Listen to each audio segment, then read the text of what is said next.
오늘 하나님 말씀은 구약 성경 신명기 제27장입니다. 신명기 27장 9절부터 26절에 있는 말씀까지입니다.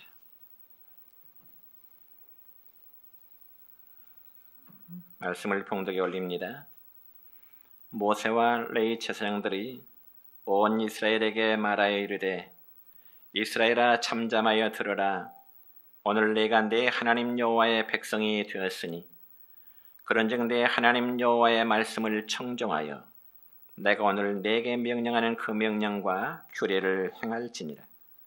모세가 그날 백성에게 명령하여 이르되 너희가 요단을 건넌 후에 시므온과 레위와 유다와 이사갈과 요셉과 베냐민은 백성을 축복하기 위하여 그리심 산에 서고 루벤과 갓과 아셀과 스불론과 단과 납달리는 저주하기 위하여 에발산에서 서고 레위 사람은 큰 소리로 이스라엘 모든 사람에게 말하여 이르기를 창색의 손으로 조각하였거나 부어 만든 우상은 여호와께 가증하니 그것을 만들어 은밀히 세우는 자는 저주를 받을 것이라 할 것이요 모든 백성은 응답하여 말하되 아멘 할지니라. 그의 부모를 경홀히 여기는 자는 저주를 받을 것이라 할 것이요 모든 백성은 아멘 할지니라. 그의 이웃의 경계표를 옮기는 자는 저주를 받을 것이라 할 것이요 모든 백성은 아멘 할지니라. 맹인에게 길을 잃게 하는 자는 저주를 받을 것이라 할 것이요 모든 백성은 아멘 할지니라. 객이나 고아나 과부의 송사를 억울하게 하는 자는 저주를 받을 것이라 할 것이요 모든 백성은 아멘 할지니라.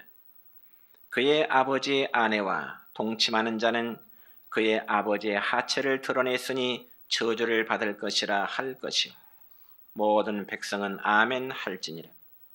짐승과 교합한 모든 자는 저주를 받을 것이라 할 것이요 모든 백성은 아멘 할지니라.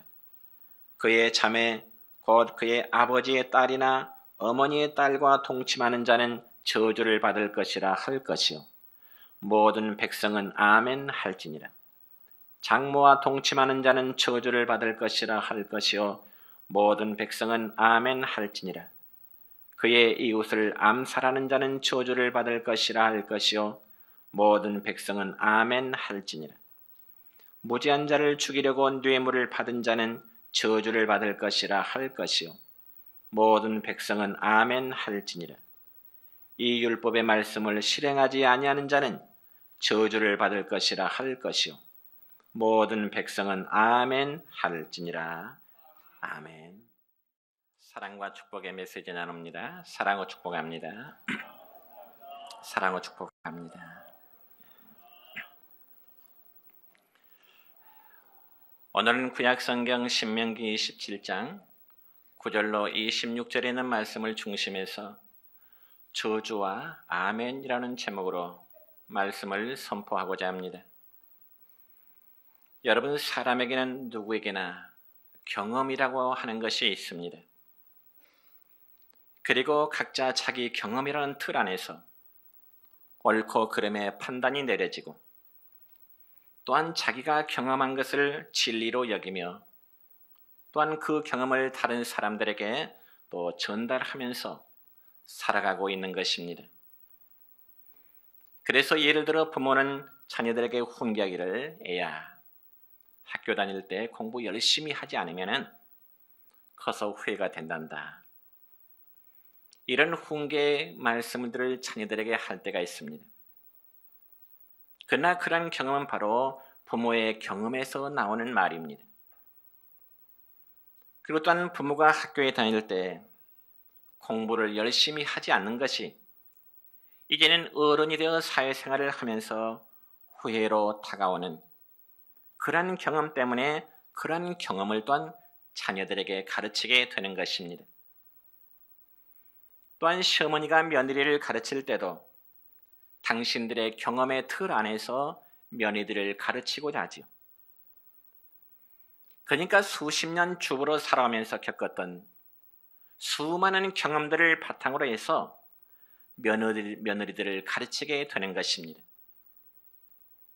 그런데 이러한 경우에 발생하는 것이 무엇이냐면은 상대방을 자기의 경험의 틀 안으로 끌어들이려고 하는 데에 문제가 있습니다. 내가 이렇게 보니까 이렇더라 하는 것을 이제 타인에게 가르침으로 인해서 타인에게 자기의 경험을 전달해주고 자기 경험의 세계로 다른 사람을 끌어들이려고 한다는 점입니다. 그래서 문제는 바로 여기서부터 발생하게 되는 것입니다. 여러분, 경험이라는 것은 어떤 특정한 사람에게만 있는 것이 아니라 모든 사람 각자에게 다 가지고 있는 것입니다. 그렇다면 결국 모든 사람은 각자 자기의 경험이라고 하는 그 틀 속에서 세상을 살아야 되는데 상대방이 나의 경험을 무시하고 자기의 경험 안으로 끌어들이려고 할 때는 상대방의 경험과 그리고 나의 경험이 부딪힐 수밖에 없습니다. 그러므로 다시금 말씀드린다면 우리가 흔히 세대 차이라는 말을 하게 되죠. 여러분, 세대 차이라는 것도 결국은 경험과 경험의 부딪힘입니다. 여러분, 그렇잖아요. 부모님들의 세대가 경험하는 그 세대가 경험하는 경험이 있고요. 또 자식들의 세대가 경험하는 그 경험의 차이가 있습니다. 그러면 과연 어느 세대의 경험이 올바르냐? 그것은 바로 둘째 문제입니다. 문제는 누구라도 자기의 경험을 포기하지 않으려고 할 때 바로 거기서는 서로의 갈등이 일어날 수밖에 없는 것입니다. 그러므로 인간의 경험이란 자기를 중심으로 수십 년의 세월을 살아오면서 자기 중심적이고 그리고 이기적인 인간의 본성에서 얻어지게 되는 것입니다. 그렇기 때문에 인간의 경험은 절대적인 진리가 될 수 없고요. 모두가 자기 사랑이란 이기적인 본성의 산물이 되는 것입니다. 그렇기 때문에 우리 성도들은 성경에 기록된 신앙의 위대한 신앙인들의 삶을 경험할 필요가 있는 것입니다. 여러분, 예를 들어서 하나님과 동행함으로 인해서 그가 육신의 죽음을 맛보지 않고 하나님의 나라로 올림을 받은 에녹의 경험이라든지 혹은 이삭을 하나님 앞에 제물로 드렸던 아브라함의 신앙의 경험이라든지 혹은 하나님의 천사들과 싸우다가 환도뼈가 부러지는 야곱의 경험이라든지 혹은 이 형들에 의해서 애굽으로 팔려간 요셉의 경험 등등 이러한 경험들이 우리의 신앙생활 속에서도 있어야 되는 것입니다. 왜냐하면 신앙의 위대한 인물들의 경험들은 과연 하나님 앞에서 무엇이 진리고 또한 무엇이 비진리인지를 분명하게 가르쳐주고 있기 때문에 그렇습니다. 그래서 오늘 본문의 말씀을 보면 비진리의 결과가 과연 무엇인지를 말씀하고 있는데 첫째는 에발산에서의 저주 선포입니다. 여러분, 오늘 본문 말씀의 배경을 소개하면 이렇습니다. 이스라엘 백성들이 요단강을 건너기 전에 모세는 마지막으로 자기 백성들의 신앙을 점검하기 위해서 12지파를 6지파씩 반반 나누었습니다. 그래서 12지파 가운데 6지파는 그리심산 위에 오르도록 하고 또 나머지 6지파는 에발산에 오르도록 했습니다. 그래서 그리심산에 오르는 6지파들로 하여금 바로 하나님의 축복을 선포하도록 하였고 반대로 에발산에 오른 자들에게는 저주를 선포하도록 했습니다. 그리고 그리심산과 에발산 중간에서 레위 사람들은 저주를 선포하게 되는 것입니다. 그런데 여러분, 특이한 점은 축복의 선포를 받은 지파들은 다 야곱의 정부인, 다시 말씀드려서 레아와 라헬의 후손들이라는 점입니다. 물론 그 중에서도 야곱의 장남이요 그리고 라헬에게서 낳은 아들인 루벤 지파는 축복의 산에서 제외되었습니다. 왜냐하면 그는 아버지의 첩인 서모 비라와 동침했다는 그런 이유 때문인 것입니다. 그러한 반면에 저주를 선포하는 에발산에는 야곱의 첩의 아들 후손들이 오르게 된 것입니다. 물론 그렇다고 해서 그리심산에 오른 자들은 축복받은 지파들로, 반면에 에발산에 오른 자들은 저주받은 지파로 볼 수는 없는 것입니다. 왜냐하면 에발산에 오르는 지파들 중에도 단이나 혹은 아셀 지파나 혹은 납달리 지파처럼 야곱의 복을 받은 지파들이 있는가 하면은, 또 반대로 그리심산에 오른 지파들 가운데 시므온과 같이 야곱의 저주를 받은 지파도 있기 때문에 그렇습니다. 그러니까 이 그리심산 그리고 에발산 양편산에 올라서 축복과 저주가 선포된다고 하는 것은 곧 하나님의 말씀의 순종함과 불순종에 따른 이 결과에 따른 상징일 뿐인 것입니다. 그래서 오늘 본문 말씀 보면은 그리심산에서 어떠한 축복의 말씀이 선포되는지는 알 수가 없지만은, 그러나 에발산에서 선포된 이 저주의 말씀은 12가지가 기록되어 있습니다. 그리고 에발산에 선포된 이 12가지의 범죄의 유형을 보자면은 성범죄라든지 혹은 은밀한 우상 숭배 범죄라든지 혹은 사람을 죽이는 암살죄와 같은 다양한 죄목이 있지만은 거기에는 한 가지의 공통점이 있습니다. 그 공통점이 무엇인가 하니 모든 죄악들이 주로 인간의 눈에 잘 드러나지 않음으로 인해서 교묘하게 법망을 빠져나갈 수 있다는 것입니다. 그럼에도 불구하고 오늘 본문 말씀에서 강조하고자 하는 말씀은 사람이 아무리 은밀한 죄를 짓는다 할지라도 하나님의 눈앞에서는 마치 벌거벗은 것처럼 확연하게 드러난다고 하는 것입니다. 그래서 신약성경 히브리서 4장 13절의 말씀 보면 이런 말씀이 있습니다. 시작. 지으신 것이 하나도 그 앞에 나타나지 않음이 없고 우리의 결산을 받으실 이의 눈앞에 만물이 벌거벗은 것 같이 드러나니라. 아멘. 그렇습니다. 여러분, 하나님 앞에 인간의 모든 행위는 마치 벌거벗은 것처럼 감추어질 수가 없다는 것입니다. 그래서 하나님은 범죄한 자를 향하여 분명히 말씀하시기를 저주와 심판이 따르게 됨을 말씀하고 있는 것입니다. 그래서 오늘 본문 15절부터 26절까지의 말씀을 보면은 이러하면 저주를 받으리라고 한 말씀이 거듭거듭 반복되어지고 있습니다. 그런데 여러분, 난처한 것은요, 저주를 받으려는 말에 대해서 모든 백성은 아멘 할지니라 이렇게 화답하고 있다는 죄입니다. 여러분, 사실 저주에 대해서 아멘 하라는 것은 인간의 경험에 의하면 어긋나는 것입니다. 예를 들어 제가 여러분에게 여러분의 가정에 축복이 있을지어다 이렇게 선포하면 아마 여러분은 당연히 아멘으로 화답하실 것입니다. 그런데 반대로 제가 여러분의 가정에 하나님의 저주가 임할지어다 그렇게 선포한다면 아멘 할 사람이 과연 누가 있겠습니까?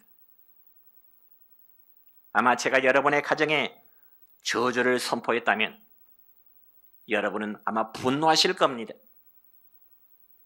그러므로 인간의 경험은 자기 유익을 중심으로 해서 복이 되어지는 것만 옳은 경험으로 아멘으로 인정하게 되는 것입니다.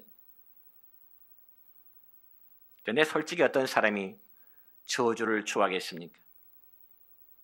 여러분, 저주라면 어떻게 해서라도 피하고 싶어하는 것이 모든 사람이 가지고 있는 아마 본질일 것입니다. 그러나 저주의 선포에 대한 아멘, 이것은 약속의 땅에 들어갈 이스라엘 백성들에게 있어서는 바로 새로운 경험이 되는 것입니다.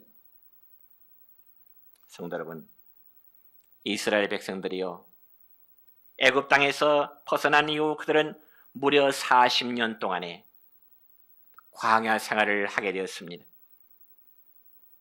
그리고 이제 얼마 있지 않으면 곧 요단강을 건너게 될 것이고, 하나님께서 약속하신 그 땅에 들어가는 그 순간에 직면하게 되었습니다.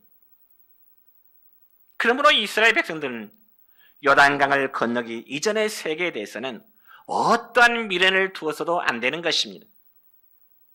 다시 말씀드려서 애굽에서 경험했던 것들을 약속의 땅에서도 고집을 해서는 안 된다는 말씀입니다. 분명히 이스라엘은 약속의 땅에서 새로운 경험을 하면서 살아가야 될 하나님의 민족이 있는데, 그 중에 하나가 저주에 대한 아멘입니다. 요즘 우리 교회 같은 경우는 아멘을 너무 안 했어도 문제지만은, 어떤 교회를 보면은 이 아멘이라는 말을 너무 남발하는 경우들이 있습니다. 특히 일부의 부흥사들은요, 아멘을 마치 장난삼하는 경우도 있고요, 심지어 어떤 경우는 아멘을 억지로 시키기로 하는 모습을 저는 보았습니다. 물론 그 훌륭하신 부흥사 목사님들이 아멘이란 의미를 몰라서 그렇지는 않을 것입니다만은, 현실은 아멘을 너무 남발하고 있다는 것이 또한 사실입니다. 우리는 자신이라고 누가 대표로 기도할 때 마지막에는 다 아멘으로 화답을 하게 됩니다. 그러면 아멘이라는 뜻이 무엇일까요? 이렇게 물을 때 여러분은 어떻게 답을 하고 싶으십니까? 그것은 바로 지금 드린 기도가 그대로 이루어질 줄로 믿습니다. 아마 이러한 뜻으로 우리가 이해를 합니다. 맞습니다. 그러나 더 엄밀한 의미에서 아멘이라는 의미는 내가 기도한 대로 이루어질 줄 믿습니다는 그런 기대감보다는 하나님이 말씀하신 그대로 이루어질 줄로 믿습니다. 그렇게 인정하는 것입니다. 그럼 우리는 하나님의 능력이 이 땅에 이루어짐에 대한 확연한 믿음을 가질 수 있기를 축원합니다.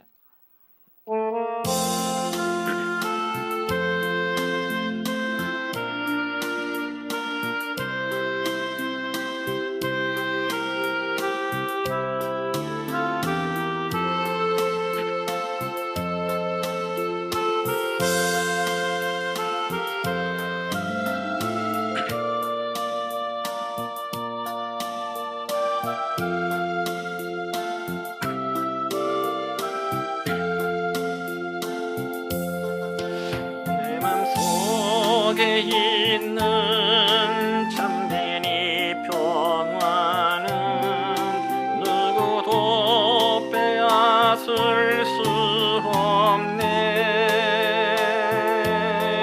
주님은 내 맘에 구주 되셨네. 오, 주 없인 살 수 없네. 오, 주 없인 살 수 없네. 오직 주께만 구원이 있네. 주님 없는 세상 평화 없네. 오, 주 없인 살 수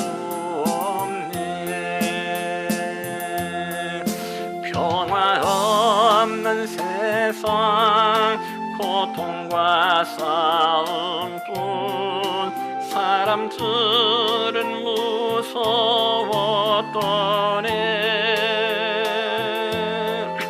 평화의 왕이 다시 올 때까지 죄와 전쟁은 끝이 없네. 오, 주 없인 살 수 없네. 오직 주께만 구원이 있네. 주님 없는 세상 없네. 오, 주 없인 살 수 없네.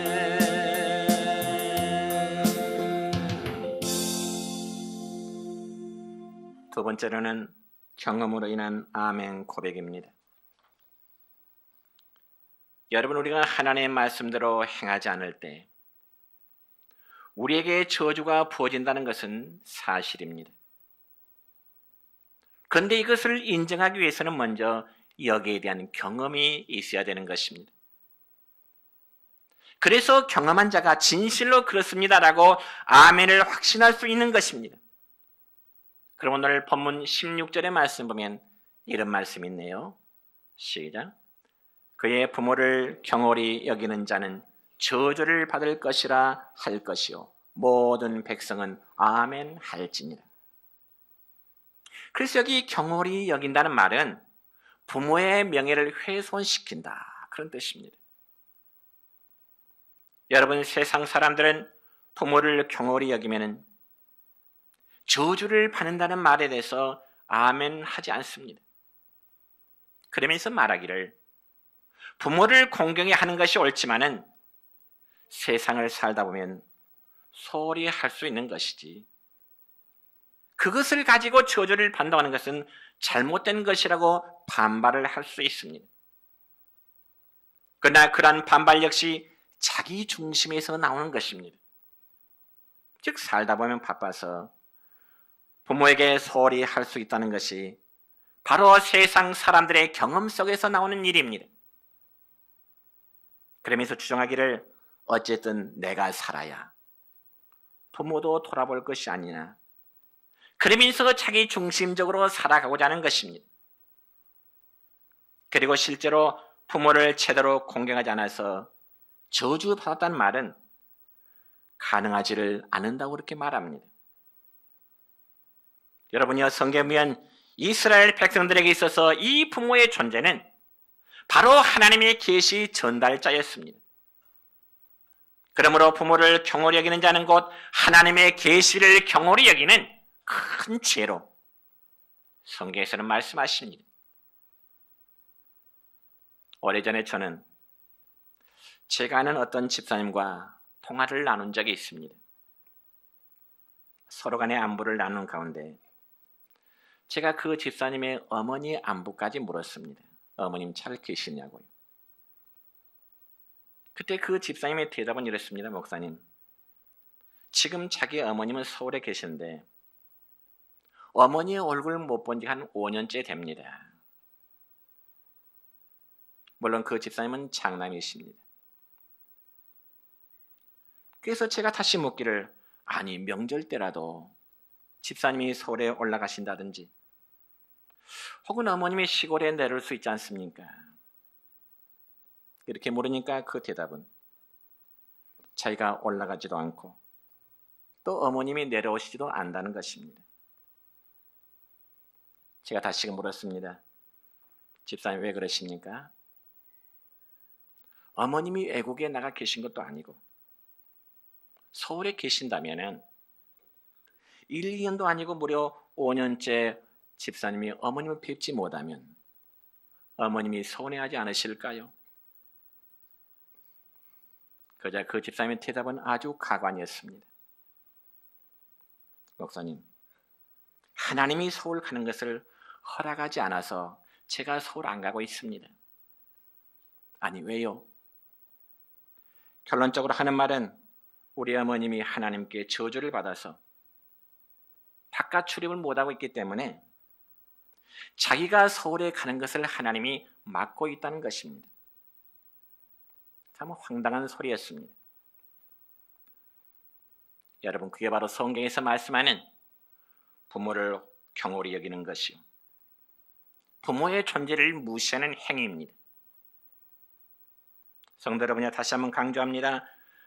부모님은 하나님의 대리자이십니다. 저는 금년 어버이 주일 때도 이 말씀을 강조했습니다. 부모의 존재는 하나님의 계시의 전달자요, 육신의 부모는 하나님의 대리자라는 사실입니다. 그래서 이스라엘 백성들은 부모를 경홀히 한 결과는 저주라는 사실을 그들의 경험을 통해서 알고 있었기 때문에 아멘으로 화답할 수 있었던 것입니다. 특별히 이스라엘 백성들이 애굽 땅을 나온 이후에 그들의 삶은 원망과 불평으로 이어지는 삶이었습니다. 그러면 과연 원망과 불평의 삶의 결과는 어땠을까요? 결과는 그들에게 죽음이었습니다. 한 예를 들어볼까요?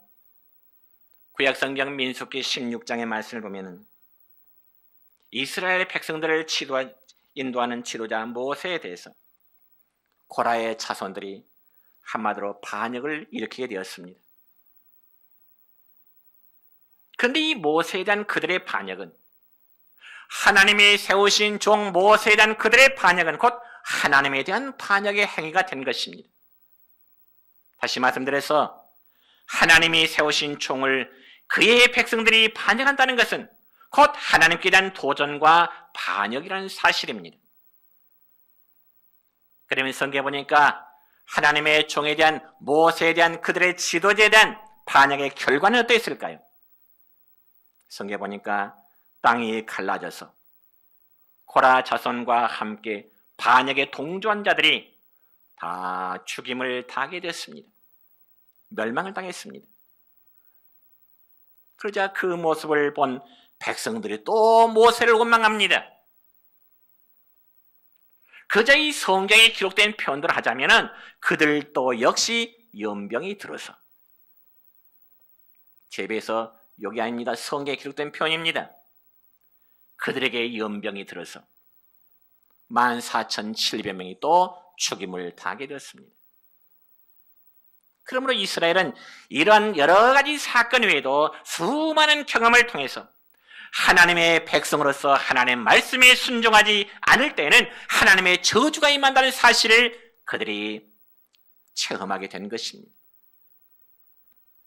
그래서 모세가 그 백성들을 향하여 이러이러한 자는 저주를 받을 것이라, 이 모세가 선포할 때 백성들은 아멘, 경험을 통해서 아멘의 고백을 할 수 있었던 것입니다. 이게 바로 이스라엘 백성들이 요단강을 건너기 바로 직전에 경험했던 하나의 경험들입니다. 그렇다면 오늘 우리에게는 이러한 신앙의 자세가 더 있을까요? 혹시 내가 하나님의 말씀을 순종하지 아니할 때에 저주가 미치리라는, 하나님의 징벌이 내게 임하리라고 하는 이러한 의식을 가져본 적이 있느냐 하는 것입니다. 특별히 오늘 말씀의 다음 장인, 즉 신명기 28장 전반부의 말씀을 보면은 하나님의 말씀을 순종하는 자에게는 축복이란 약속의 말씀이 있어요. 그런데 신명기 28장 중반부 이후에 보면은 하나님의 말씀을 거역하는 자에게는 하나님의 저주가 있을 것임을 기록하고 있습니다. 무서운 말씀들입니다. 신명기 28장 15절입니다. 시작. 내가 만일 내 하나님 여호와의 말씀을 순종하지 아니하여 내가 오늘 내게 명령하는 그의 모든 명령과 규례를 지켜 행하지 아니하면 이 모든 저주가 내게 임하며 그랬습니다. 하나님의 명령, 하나님의 규례를 지켜 행하지 않으면 이 모든 저주가 너에게 있을 것이다. 그러니까 우리들의 삶에 복과 저주는 하나님께로부터 온다는 엄연한 사실을 깨달아야 되는 것입니다.